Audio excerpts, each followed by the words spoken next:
Today we're going to see an ordinary man become a NASA legend right before our eyes. We've got to go back in time though, back to 2012, the Mars Curiosity program from NASA. And this ordinary man was Adam Steltzner. And because of the Curiosity, and because of his achievements, and because of his knowledge and technical abilities, this ordinary man became a legend. So let's just quickly familiarise ourselves with Adam. It's a picture of him here, looking very rock and roll and hip. Adam is an American NASA engineer who works for the JPL. He worked on several flight projects including Galileo, Cassini, Mars Pathfinder, Mars Exploration Rovers. He was the lead engineer of the Mars Science Laboratory EDL phase, entry, descent and landing, and helped design, build and test the Sky Crane system. Oh, I'd love to have a chat with you about your Sky Crane there, Adam. Really would. Pick your brains on that bit of kit. I really would. Where are we? The media has portrayed Steltzner, there we are, as a rock and roll engineer. I wonder why. So they've turned this ordinary man into a legend based on his achievements at NASA and of course him being hip and happening. And what was his job? Entry, descent and landing. Bear with me. So let's head back to 2012 and revisit the day an ordinary man became a NASA legend. We joined the action in the control room, just seconds away from NASA's craft, Mars Curiosity, coming in to land on the Martian surface. The tension is building. Everything now is dependent on Adam's landing system. And Adam controls this place like a conductor conducts an orchestra. The only difference is Adam's conducting the NASA data nerds. So let's have a look at the day an ordinary man became a NASA legend. Constant velocity accordion nominal. Altitude error 5.9 meters. We found a nice flat place. We're coming in ready for Sky Crane. Tension's just getting too much. Down to 10 meters per second. 40 meters altitude. Sky Crane has started. Descending. Woo! At about 0.75 meters per second as expected. Expecting bridle cut shortly. Signal to us, you remain strong. Tango Delta nominal. Yep. You feel calm. Rhythm stable. UHF telemetry. Rhythm stable. UHF is good. Touchdown confirmed. We're safe on Mars.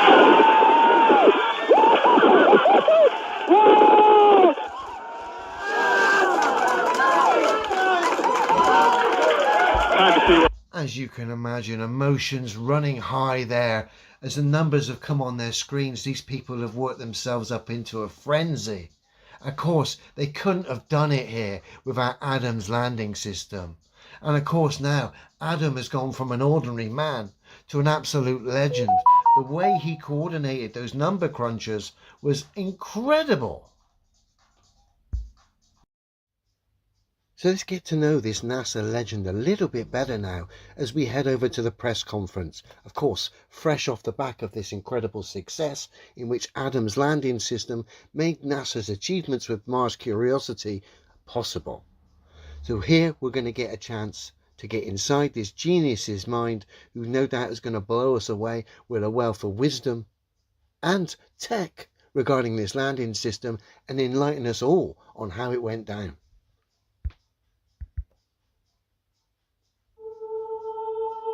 The team here at JPL at NASA and around the country that contributed to this spectacular achievement. I can only imagine what incredible data and new understandings are going to be uncovered in the coming days, months, and years because of this success.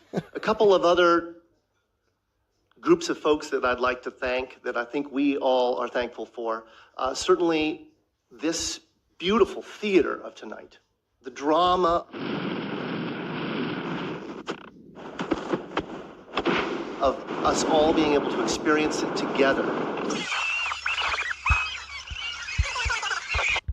I must admit, when those numbers came in on this and were shown on the screen and the CGI images flashed up, I couldn't help myself. I was jumping for joy. My tea went everywhere. I knew something incredible had happened. Comes through the efforts of the Odyssey project and the Odyssey spacecraft and that team being able to get that bent pipe UHF telemetry to us, unrivaled in the experience for all of us.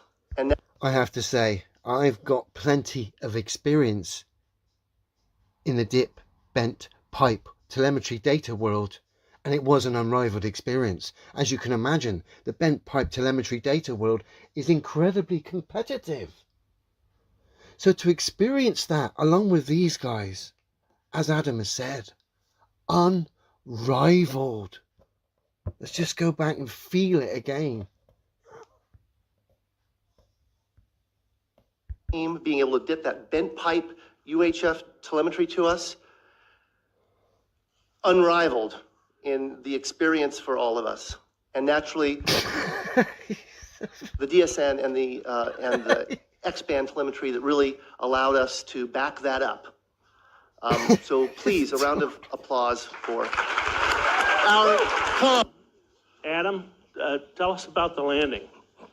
All right, Greg. Oh, awesome. This is the bit I've been waiting for, because obviously without Adam's landing system, none of this would have been made possible.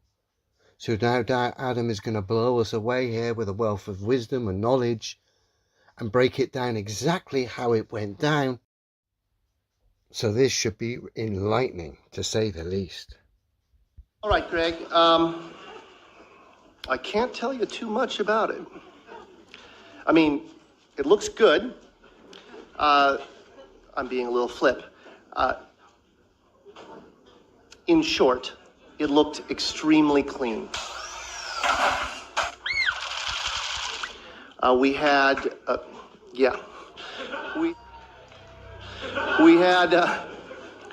we touched down in conditions that were on the more benign side of our nominal expectation. On the benign side of nominal expectation. Gotcha.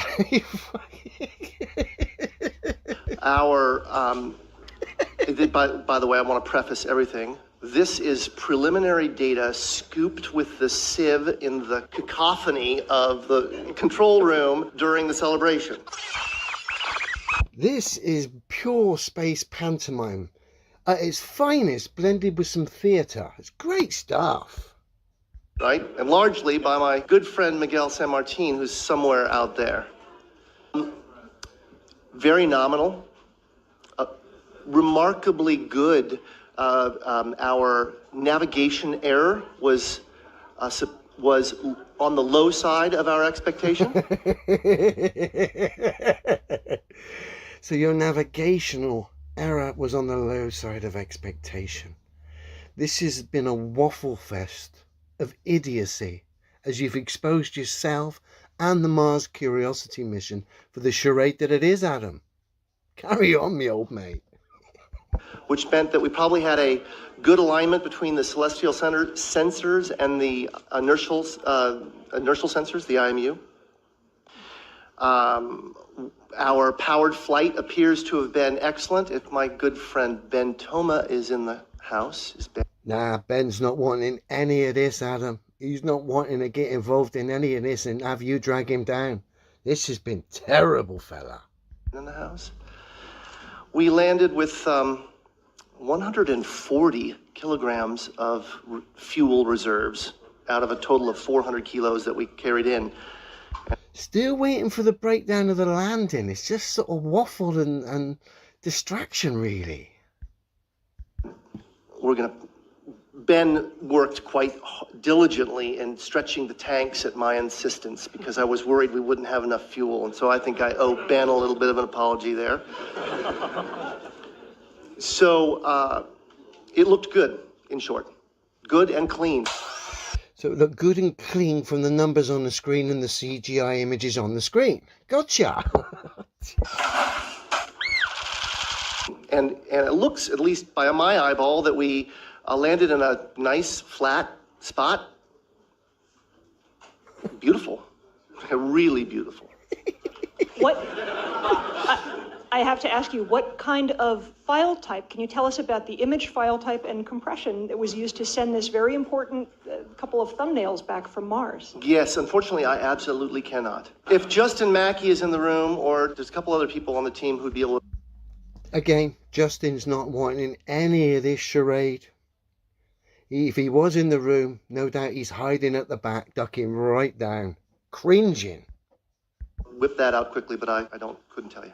Sorry. A little more than 48 hours ago, you told me you would tell me a secret. Once Curiosity landed. Can I have my secret? Yeah, what was this? A lot has happened in the last 48 hours. And to be very truthful, I do not recall what that secret was. I'm going to hold you to this. That's fine. Maybe I'll remember it. The unmanned spaceflight website has coordinates for the landing that go down to something like 5 decimal points. I just wanted to confirm with you that you do have those sort of coordinates. And am I reading those coordinates correctly when I see that it looks as though you've landed within 500 meters of the skirt around the mountain? That, I mean, you're really very close to the mountain at the closer end in the landing ellipse, and possibly within striking distance of the phyllosilicate trench. The man responsible for getting his craft to supposedly land on Mars, we saw him coordinating it. Like a conductor coordinates and composes an orchestra, or conducts an orchestra, I should say. But clearly when questions about his own landing and his own landing system, this man doesn't have a Scooby-Doo, i.e. clue. I can't confirm that.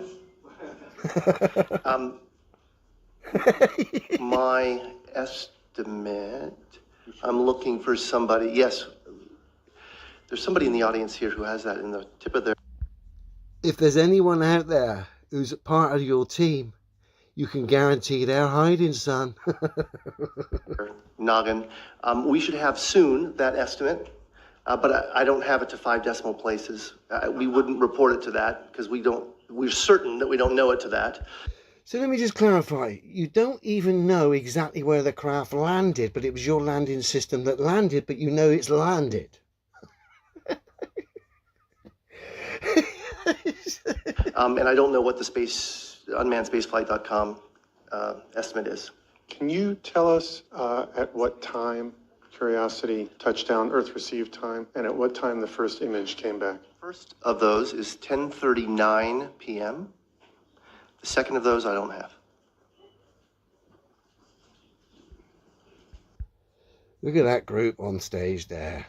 Shoulders are starting to drop. The realization of this is just a silly pantomime of deceit here. Even the crowd have lost interest and they're starting to think, what on earth here are we viewing? What are we witnessing? What is this character Adam Steltzner going on about? He hasn't got a clue. And they'd be right. This NASA legend doesn't have a clue. Us exposing the whole of this charade for the silly pantomime that it is.